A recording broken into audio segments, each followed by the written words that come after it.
제가 이전에 살던 곳에 이 리턴된 제품들을 모아서 팔던 이 창고형 매장이 있었습니다.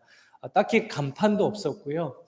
정말 아는 사람들만 가서 이 물건을 살 수 있는, 그런데 정말 알짜 물건들이 있는 그런 곳이었어요.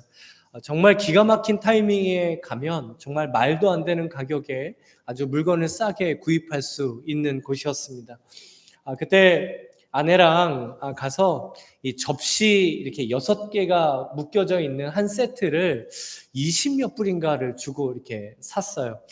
포장이 다 뜯겨져 있고 뭐 테이프로 대충 감아져 있어서 사람들이 아마 안 사간 것 같습니다. 그래서 이게 싼 맛에 그냥 사서 써야겠다라고 하면서 그거를 사가지고 왔는데, 그런 물건을 살 때면 우리가 늘 생각하는 게 있죠. 싼 게 비지떡이다 라는 생각이었습니다. 그래서 큰 기대감 없이 그냥 사용하다가 깨지면 그냥 그 그릇 버려야겠다라고 생각을 했습니다. 그러던 중에 이제 교회에 새로 등록한 분이 오셔서 집에 이제 방문을 하셨는데, 그때 이제 다과를 그 그릇에 이렇게 내드렸어요. 그때 이분이 그 그릇을 가만히 보시더니 갑자기 이렇게 얘기를 하시는 거예요. 아니, 이런 명품 그릇도 사용하세요? 라는 거였습니다. 그때 저랑 이제 아내가 눈이 마주치면서 깜짝 놀랐죠. 네? 이게요? 정말요? 라고 했습니다. 알고 봤더니 그 그릇이요, 나름 유명하고 좋은 브랜드의 이게 접시였던 것이죠. 그런데 저희는 그 그릇의 브랜드도 몰랐고 뭐 그 가치를 전혀 몰랐던 것이죠. 그래서 대충 설거지하다가 깨지면 그냥 버린다, 이런 생각으로 막 함부로 대했어요. 그런데 그 얘기를 딱 듣자마자 어떻게 했을까요? 혹시 깨질까 봐, 혹시 스크래치 날까 봐 막 조심조심하죠. 예전에는 막 막내가 뭐 그림 물감 놀이 한다 그러면 여기다 그냥 물감 풀어 막 이렇게 줬었는데, 그 얘기를 듣자마자 제 아내가 손님 오실 때만 그 귀한 음식 담아서 이렇게 내드리며 사용을 하더라고요. 그래서 예전에는 그 말을 듣기 전에는 야, 그릇이 좀 이렇게 이상하게 생겼다, 왜 이렇게 굴곡이 이상하게 돼 있지라고 생각을 했는데, 그 얘기를 딱 듣고 나니까요, 달라 보이는 거예요. 뭔가 심오한 뜻이 있는 것 같고 뭔가 대단한 의미가 있는 디자인처럼 보이더라는 겁니다. 똑같은 음식을 담아내더라도 어떤 그릇에 담느냐에 따라서 그 음식이 돋보이기도 합니다. 반대로 그릇을 잘못 선택하게 되면 똑같은 음식인데도 정말 별로인 것처럼 보이게 되죠. 한국의 도예가인 이윤신이라는 분이 쓴 한 칼럼을 읽게 됐는데, 그 제목이 참 인상 깊었습니다. 쓰는 그릇을 보면 그 사람이 보인다, 이게 제목이었어요. 비싸고 좋은 그릇을 써야 되고 나쁜 그릇을 써라, 그런 의미가 아니라 음식에 담겨져 있는 정성과 마음이 보여지는 것이 바로 그릇이라는 것입니다. 그래서 그릇을 받는 그 대상에 대한 사랑과 정성이 있다라면 가장 아름답고 좋고 또 소중히 여기는 그릇에 음식을 담아 내게 된다라는 것이죠. 지난주는 추수감사주의였습니다. 한 해 동안 개인과 가정에 그리고 우리 교회에 하나님께서 베풀어 주셨던 은혜를 되짚어 보면서 참 감사하는 그런 한 주간을 보냈습니다. 하나님께서 우리에게 베풀어 주신 이 놀라운 은혜를 정말 아름답게 담아내는 그릇이 있습니다. 그냥 담아내는 것이 아니라 정말 그 하나님의 은혜가 돋보이도록 담아내는 그릇이 있는데, 그것이 바로 감사입니다. 감사는 내 안에 있는 하나님의 은혜를 더욱 돋보이게 담아내고, 그리고 내 안에 있는 그 은혜의 소중함을 더욱더 도드라지게 하는 그릇이 되는 것이죠. 그렇기 때문에 이 감사와 은혜는요, 정비례하게 아주 밀접한 관계를 가지고 있습니다. 이것이 영적인 원리예요. 감사가 많아진다라는 것은 내 안에 하나님의 은혜가 많다는 증거가 되고, 그리고 내 안에 하나님의 은혜가 충만할 때 실제로 내 입술로 많은 감사가 이루어지게 되는 것이죠. 오늘 본문인 시편 107편 말씀은 은혜를 더욱 도단하게 돋보이게 하는 그런 감사에 대한 말씀입니다. 여기서 간단한 퀴즈를 하나 드려볼까 해요. 시편은 150편으로 되어 있습니다. 그러면 시편이 총 몇 권으로 구성이 되어져 있을까요? 시편에도 권이 있어요? 뭐 이러시면 곤란하죠. 시편은 총 5권으로 구성이 되어져 있습니다. 이 시편이 150편이 되니까 너무 기니까 이제 편의상 5권으로 나눴나? 라고 생각할 수 있지만 그렇지 않습니다. 시편은요, 모세 오경인 창세기, 출애굽기, 레위기, 민수기, 신명기 이 주제와 순서에 따라서 모두 5권으로 구분이 되어져 있습니다. 그러니까 마지막 제5권은 모세 오경의 마지막 성경인 신명기의 주제와 그 내용을 다루고 있는 시편의 말씀이 되는 것이죠. 그래서 신명기의 주제는 하나님의 말씀에 순종하고 하나님만을 섬기라, 이것이 주제입니다. 출애굽을 해서 광야 생활을 이제 마치고 이스라엘 백성들이 가나안 땅에 들어가기 직전에 모세가 느보산에 올라가서 너희들이 가나안 땅에 들어가서 이렇게 살아라라고 고별 설교를 한 것이 신명기의 말씀이에요. 그래서 너희들이 가나안 땅에 들어가서도 다른 것을 쫓지 말고 하나님의 말씀에 순종하고 다른 우상을 섬기지 말고 오직 하나님만을 섬기라, 이 말씀을 전한 것이 신명기입니다. 이렇게 이 시편의 제5권이 시작되는 첫 시편이 오늘 우리가 읽은 시편 107편입니다. 우리 1절 말씀을 다시 보시면 여호와께 감사하라, 그는 선하시며 그 인자하심이 영원함이로다. 하나님의 말씀을 지키고 하나님만을 섬기기 위하여 가장 먼저 주신 말씀이 바로 여호와께 감사하라입니다.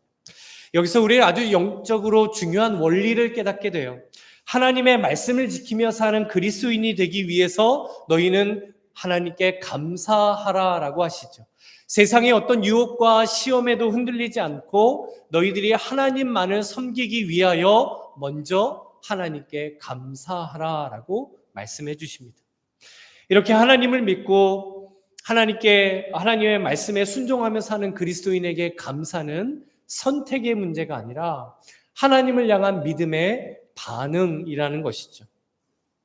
그리스도인은 은혜로 사는 사람들입니다.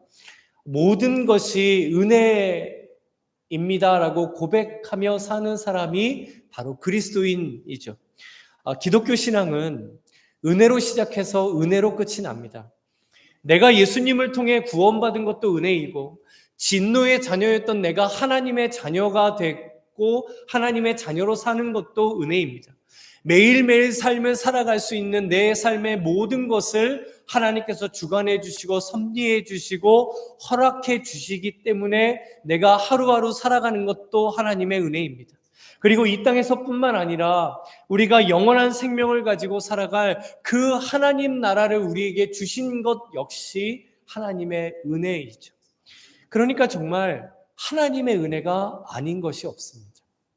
그렇다면 지금 우리는 이 크고 놀라운 하나님의 은혜를 어떻게 담아내는 그릇이겠습니까? 여기 사진 한 장이 있는데요. 우리 사진을 한번 보여주시면 이 똑같은 깻잎을 담고 있는 두 그릇이 있어요. 어느 쪽 깻잎이 더 맛있어 보이세요? 오른쪽일까요? 왼쪽일까요? 깻잎이 다 그 깻잎이지 뭐 그런가요? 흰색 그릇에 담겨있는 깻잎은 깻잎이 더 이렇게 싱싱해 보이고 더 맛있어 보이죠. 그런데 오른쪽에 있는 이렇게 검은색 그릇에 담겨있는 깻잎을 보면 왠지 더 시들어 보이기도 하고 맛도 왠지 없을 것 같은 것처럼 보입니다. 지금 우리는 하나님의 은혜를 어떻게 담아내는 그릇이겠습니까? 하나님의 은혜를 돋보이게 하는 감사의 그릇이겠습니까? 아니면 하나님의 은혜가 퇴색되어 보이고 하나님의 은혜가 마치 메마른 것처럼 보이게 하는 그런 그릇이겠습니까? 오늘 본문은 이 하나님의 은혜를 돋보이게 하는 감사하는 그릇이 되기 위한 방법을 우리에게 이렇게 말씀해 주세요. 첫 번째로 하나님은 선하시며 인자하심이 영원한 하나님이 되신다라는 것을 알고 믿을 때 우리는 감사의 그릇이 될 수 있습니다. 우리 1절 말씀을 다시 보시면 여호와께 감사하라 그는 선하시며 그 인자하심이 영원함이로다 라고 말씀해 주시죠. 이 한글 성경에는 번역되어져 있지 않지만 정말 중요한 의미를 가진 한 단어가 있는데 왜냐하면이라는 접속사입니다. 이 접속사가 선하시며 라는 단어 앞에도 사용되어졌고 인자하심이라는 단어 앞에도 사용되어졌어요. 그래서 원어적인 의미로 이 1절을 다시 해석하면 이런 뜻이 돼요. 여호와께 감사하라. 왜냐하면 하나님은 선하시기 때문이고 왜냐하면 하나님의 인자하심이 영원함이기 때문이다. 우리가 감사해야 하는 이유를 분명하게 말씀해 주시죠. 하나님은 선하시고 하나님의 인자하심이 영원하시기 때문입니다. 하나님은 언제나 선하신 하나님이신 줄로 믿습니다. 아멘. 우리를 향하신 하나님의 이 섭리와 계획은 하나님의 자녀된 우리에게 항상 선하실 수밖에 없죠. 하나님께는 정말 티끌 같은 잘못됨이 있을 수 없고 정말 선하지 않는 것이 존재할 수 없는 분이 바로 하나님이시기 때문입니다. 우리를 향하신 하나님의 이 선하심을 예수님께서 이렇게 말씀해 주셨죠. 마태복음 7장 11절에 보면 너희가 악한 자라도 좋은 것으로 자식에게 줄 알거든 하물며 하늘에 계신 너희 아버지께서 구하는 자에게 좋은 것으로 주시지 않겠느냐. 예수님께서 지금 자녀들에게 좋은 것을 주고자 하는 그 부모의 마음을 비유해서 선하신 하나님에 대해 말씀해 주신 이유가 뭘까요? 부모가 자녀들에게 항상 좋은 것, 항상 선한 것을 주고 싶어 하기 때문이죠. 자식 잘 되기를 가장 원하는 사람이 누구일까요? 내 자식이 잘 되는 것을 가장 원하는 사람이 과연 누구이겠습니까? 옆집 아저씨일까요? 부모님이잖아요. 그렇죠? 부모님입니다. 그래서 자식들에게 어떻게 하면 좋은 것을 좀 더 줄까? 어떻게 하면 우리 자식들이 잘 될까? 이걸 늘 찾고 고민하고 또 자식을 위해서라면 수고도 마다하지 않는 것이 부모님의 마음이죠. 그렇다 보니까 때로는 그 마음이 조금 오바스럽게 앞서기도 합니다. 한국의 한 초등학교에서 실제로 이런 일이 있었다라고 해요.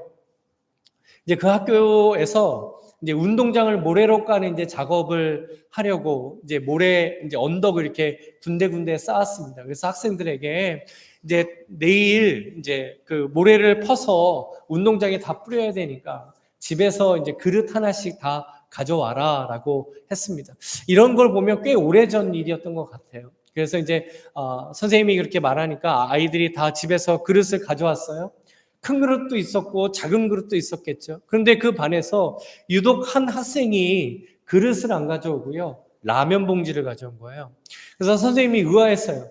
아니 너는 왜 그릇 가져오니까 라면 봉지 가져왔어? 라고 했어요. 그랬더니 그렇게 학생이 말하더라는 거예요. 엄마가요.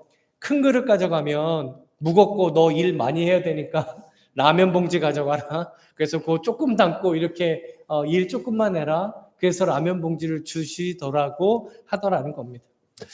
한편으로는 야 어떻게 그럴 수가 있나라는 마음도 들지만 또 한편으로는 충분히 공감이 되는 이야기가 아닐까 생각이 됩니다.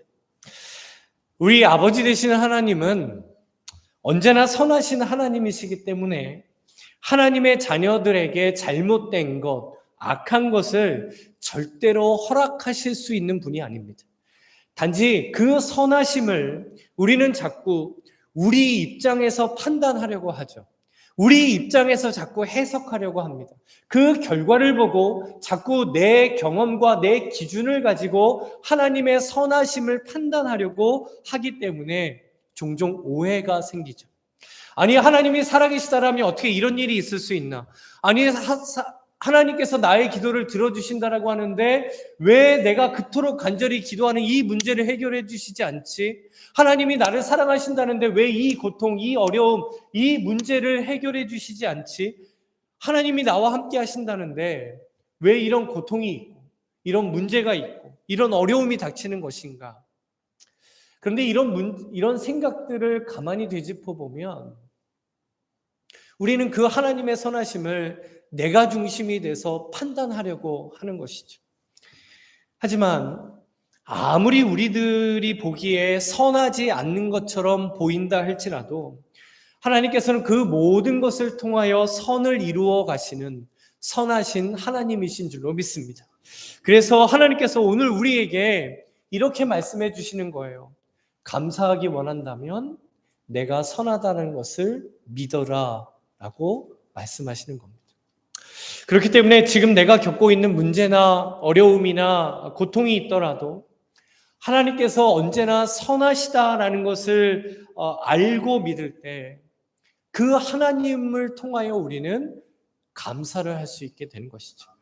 그래서 하나님께서 이 선하심을 이렇게 말씀해 주십니다. 우리 함께 로마서 8장 28절 말씀 함께 읽어보겠습니다.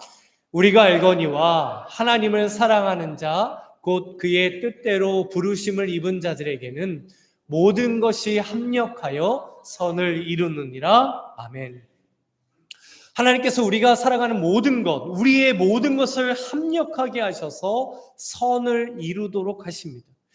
정말 감사보다 불평이나 원망이나 남 탓이나 비난이 나올 수 있는 상황까지도 합력하여 선을 이루시는 하나님을 우리가 알고 그런 상황 가운데서도 하나님은 언제나 선하시다라는 것을 우리가 믿을 때 은혜를 돋보이게 하는 감사의 그릇이 될 수 있는 것이죠. 그리고 또한 하나님의 인자하심이 영원하다라는 것을 알고 믿을 때 우리가 감사의 그릇이 됩니다. 여기서 이 인자하심이라는 단어는 우리가 한 번쯤 들어보셨을 만한 헤세드라는 단어입니다. 이 헤세드라는 단어는 구약 성경에 인자, 자비, 긍휼, 사랑, 인애 이렇게 다양하게 번역이 되는 단어입니다. 그런데 특별히 이 헤세드는 하나님께서 언약 안에서 하나님의 자녀들에게 베풀어 주시는 하나님의 성품을 나타낼 때 주로 사용되어집니다. 특히 하나님께 감사하게 하는 하나님의 헤세드를 2절 말씀에 이렇게 말씀해 주시죠. 2절을 보면 여호와의 속량을 받은 자들은 이같이 말할지어다. 여호와께서 대적의 손에서 그들을 속량하사. 두 번씩이나 강조해서 말씀해 주시는 것이 바로 속량입니다.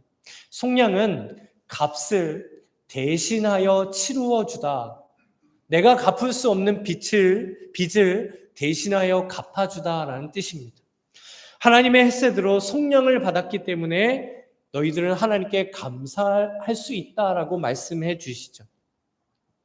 이 시편 107편의 저자가 누구인지는 알 수가 없습니다. 그런데 이 107편이 언제 기록이 되어져 있는가는 우리가 알 수 있어요. 이스라엘이 바벨론 포로에서 돌아왔을 때 쓰여진 시편입니다.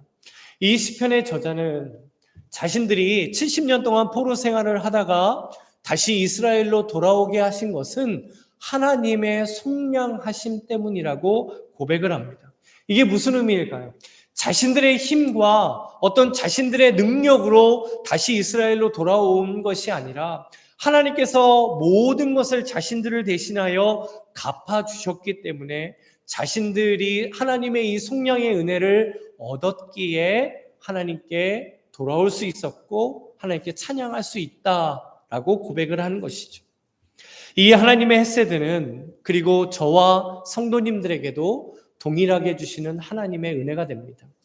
왜냐하면 예수 그리스도를 통하여 우리 죄를 속량해 주셨기 때문이죠.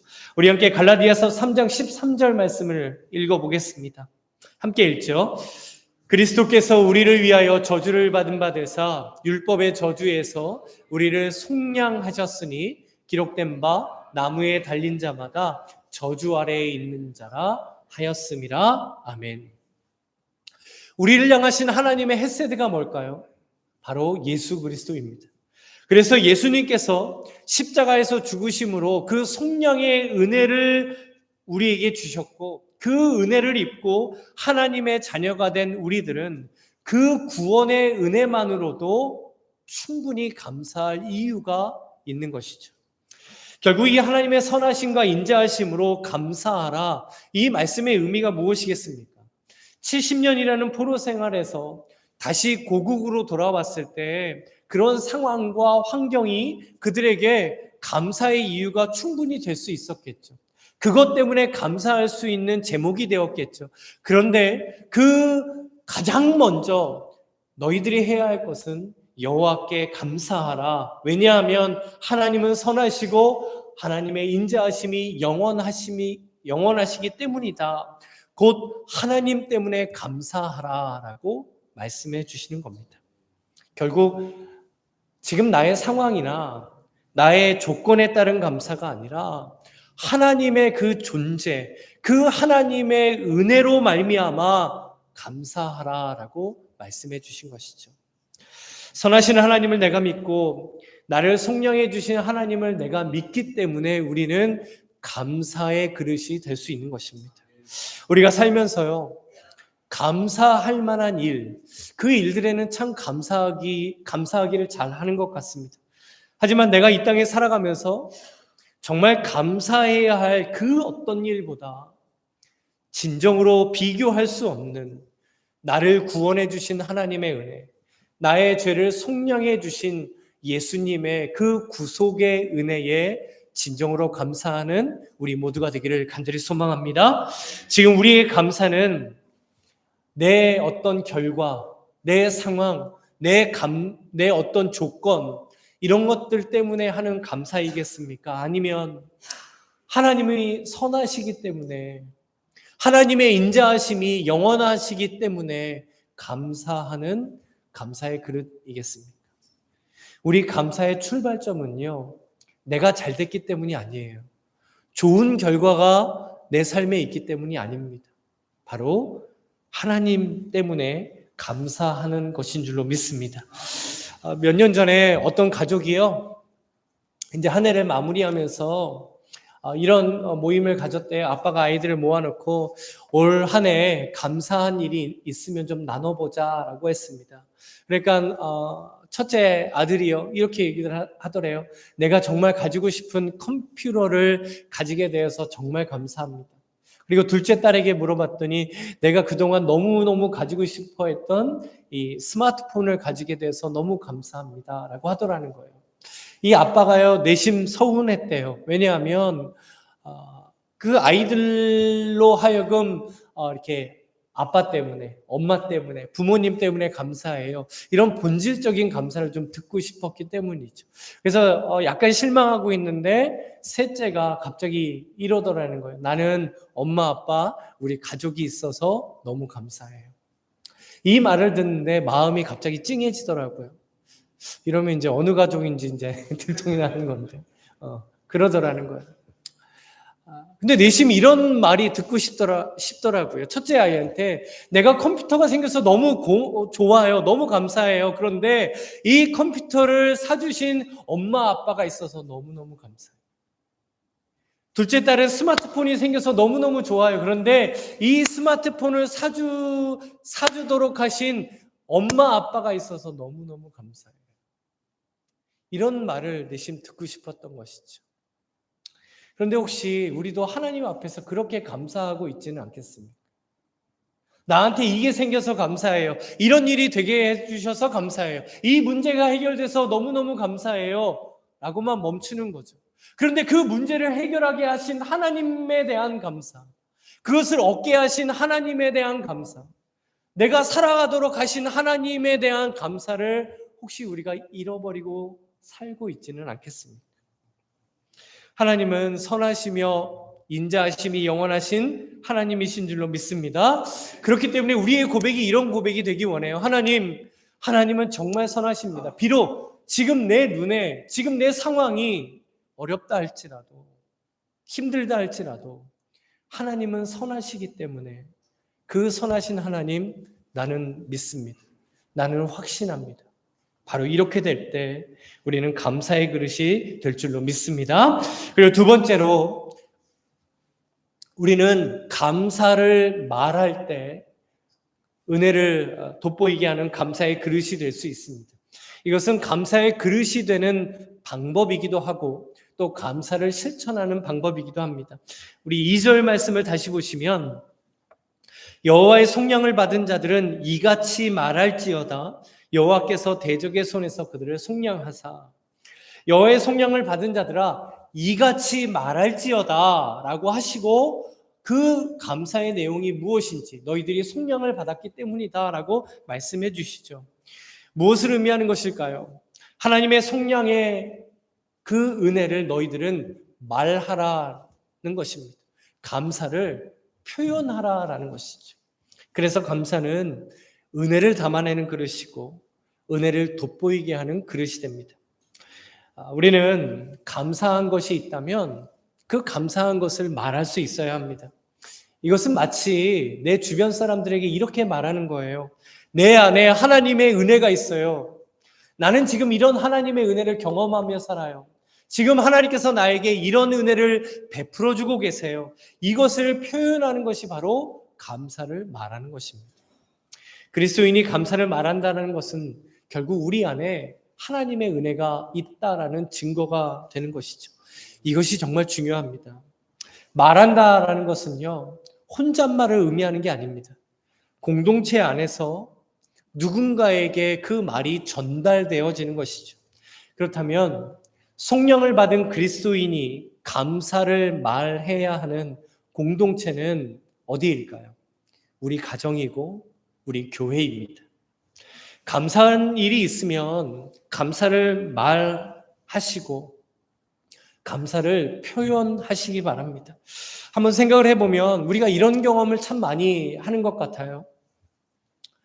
가정이든 교회든 어떤 공동체든 그 공동체 중에 한 사람이 감사를 표현하면, 감사한 말을 하면 분위기가 밝아져요. 굉장히 분위기가 좋아집니다. 그리고 그곳에 있는 사람들의 마음이 굉장히 편해집니다. 그런데 그 공동체 중에 누군가가 불평을 하고 원망하는 말을 하고 남 탓을 하고 짜증 섞인 그런 말투로 말을 계속하게 되면 분위기가 어떻게 되죠? 분위기가 차가워집니다. 그곳에 있는 사람들의 마음이 불편해져요. 이 사이언스 타임즈라는 이 미국 잡지에서 이런 실험 결과를 소개했는데요. 미국의 오리건 대학의 이 신경과학 연구팀이 한 가지 실험을 했다고 합니다.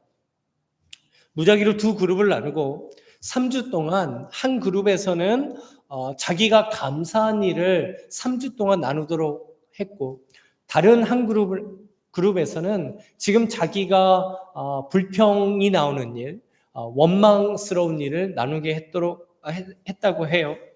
3주 후에 그 결과가 어떻게 나타났을까요? 감사를 말한 그룹의 사람들이 다른 그룹의 사람들보다 삶에 대한 만족도가 월등히 높게 나왔다라고 합니다.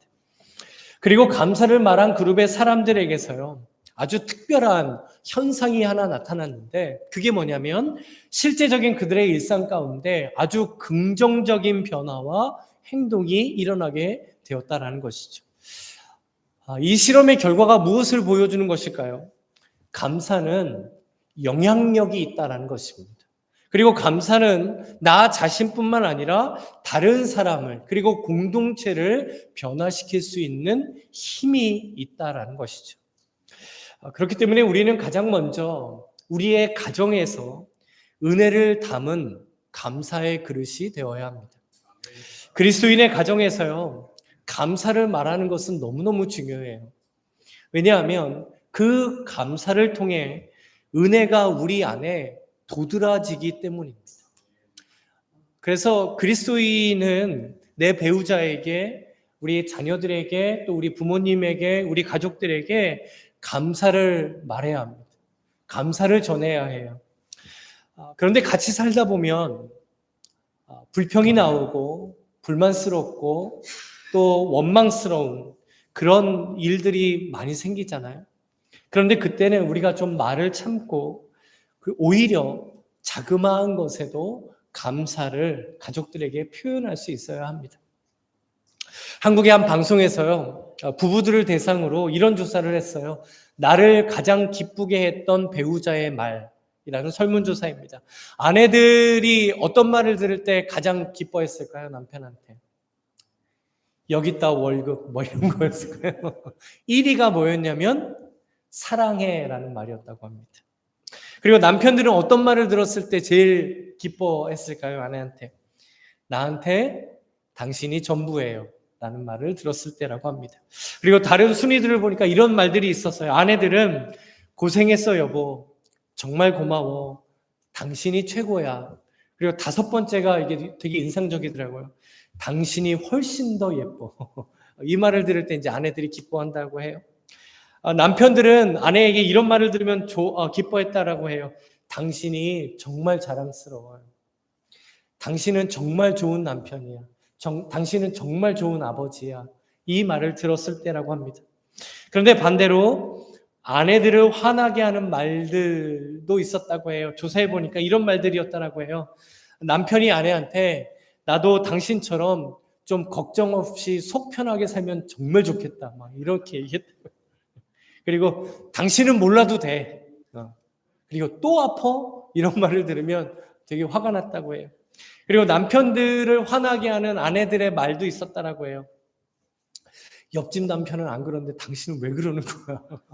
이 말이었다고 해요. 그리고 이것도 못해? 라는 말이었고, 그리고 설거지를 열심히 도와줬는데 아니 이거 깨끗이 설거지 안 됐잖아. 이러려면 하지 마. 이 말이 정말 화났다고 해요. 청소를 열심히 했는데 아니 청소를 한 거야 만 거야 라는 말을 들을 때, 그리고 가장 화나게 하는 말이 이 말이었다라고 해요. 아유, 내가 저런 사람을 믿고 살다니. 이 말이었다라고 합니다. 내가 감사하는 그릇이 되면 우리 가정이 감사하는 가정이 됩니다. 그런데 가만히 보면 나 혼자 감사하는 것에는 분명히 한계가 있어요. 나 혼자 감사하는 것은 오래 갈 수가 없습니다. 하지만 가족들이 서로가 서로에게 감사를 말하고 가족들이 하나님께서 주신 것에 대해서 함께 감사를 말하면 그 가정이 바로 은혜가 돋보이게 하는 감사의 그릇과 같은 가정이 될 수 있는 것이죠. 그리고 감사를 말해야 하는 또 하나의 공동체가 바로 우리 교회입니다. 어떤 교회가 하나님의 은혜를 돋보이게 하는 교회이겠습니까? 바로 감사하는 교회입니다. 감사를 표현할 줄 알고 감사를 많이 말할 수 있는 교회 안에 은혜가 돋보입니다.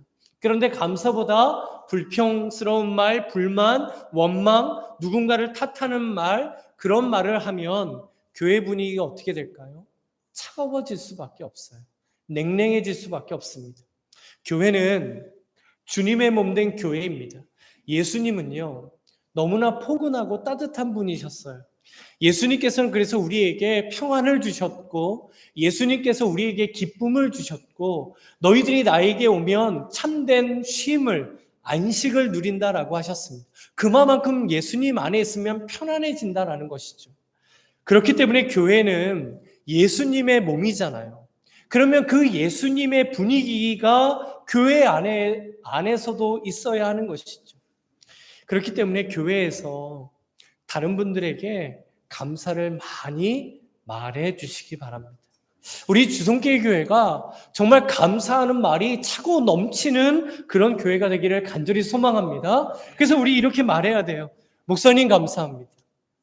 장로님 감사합니다. 누구 권사님 감사합니다. 누구 집사님 감사해요. 형제님 자매님 정말 감사합니다. 이렇게 감사하는 말을 많이 하는 것이죠. 아무리 작은 것이라도 야 저런 것까지 감사해야 하나? 라고 하는 것까지도 감사 제목으로 삼고 감사를 말하는 우리 교회 되기 원합니다. 그렇게 감사의 말이 우리 교회에 충만할 때 하나님의 은혜를 돋보이게 하는 우리 교회 될 줄로 믿습니다. 어느 책에서 본 내용인데요. 우리는 9가지의 감사의 제목이 있어도 한 가지 불평거리가 있으면 그 한 가지 불평거리의 마음을 빼앗겨서 불평하는 사람이 된다라고 합니다. 분명 나에게 그리고 우리에게 감사할 제목이 너무 많은데 그 한 가지, 그 불평스러운 한 가지를 원망하면서 은혜를 돋보이게 하는 감사의 그릇이 되지 못하는 것이죠. 주님 안에 사랑하는 성도 여러분, 그렇기 때문에 우리는 그 한 가지의 마음을 빼앗기면 안 돼요. 어떻게 해야 할까요? 나에게 있는 감사의 제목을 찾아야 합니다. 그러면 무엇을 찾으면 되겠습니까? 하나님께서 나에게 주신, 하나님께서 우리에게 주신 은혜를 찾으면 됩니다. 그러면 감사의 그릇이 되는 것이죠. 오늘 감사의 그릇이 되기 위해 우리 마음에 꼭 새겨 넣어야 할 말씀을 읽으며 이제 말씀을 맺고자 합니다. 우리 함께 디모데전서 4장 4절 말씀을 함께 읽어보겠습니다. 하나님께서 지으신 모든 것이 선함에 감사함으로 받으면 버릴 것이 없나니. 아멘. 하나님께서 창조하셔서 우리에게 주신 모든 것들이 선하다, 선하지 않은 것이 없다라고 말씀하십니다. 하지만 하나님께서 선하게 사용하도록 우리에게 주신 그것을 우리가 그 선하신 뜻대로 사용하지 않으면 어떻게 될까요? 오히려 그 대상 때문에 하나님과 우리가 멀어지게 되죠. 오히려 그것 때문에 하나님에 대한 감사를 잃어버리게 됩니다. 그렇다면 우리가 어떻게 하나님의 그 선하신 창조 목적을 따라 그것들을 사용하며 살아갈 수 있겠습니까? 바로 하나님께 감사하는 것입니다. 하나님께서 창조하셔서 지금 내 삶에, 우리 가정에, 우리 교회에 주신 모든 것이 선한 줄을 알고 모든 것을 감사함으로 받으면 우리가 진정으로 은혜를 돋보이게 하는 그릇이 되는 것이죠. 주님 안에 사랑하는 성도 여러분, 감사함으로 받으면 버릴 것이 하나도 없습니다. 이 말씀의 의미는 우리가 감사함으로 받으면 감사하지 못할 것이 없다라는 것입니다. 가장 은혜로운 신앙생활이 무엇일까요? 바로 어떤 상황 속에서도 하나님을 위하여 하나님 때문에 감사하는 신앙생활입니다. 나를 속량해 주신 선하시고 인자하심이 영원하신 하나님께 감사하며 하나님께서 나와 우리들에게 주신 모든 것들을 감사함으로 받아 이 감사함을 말하는 정말 은혜를 돋보이게 하는 감사의 그릇이 되시기를 이 시간 주님의 이름으로 간절히 축원합니다. 아멘.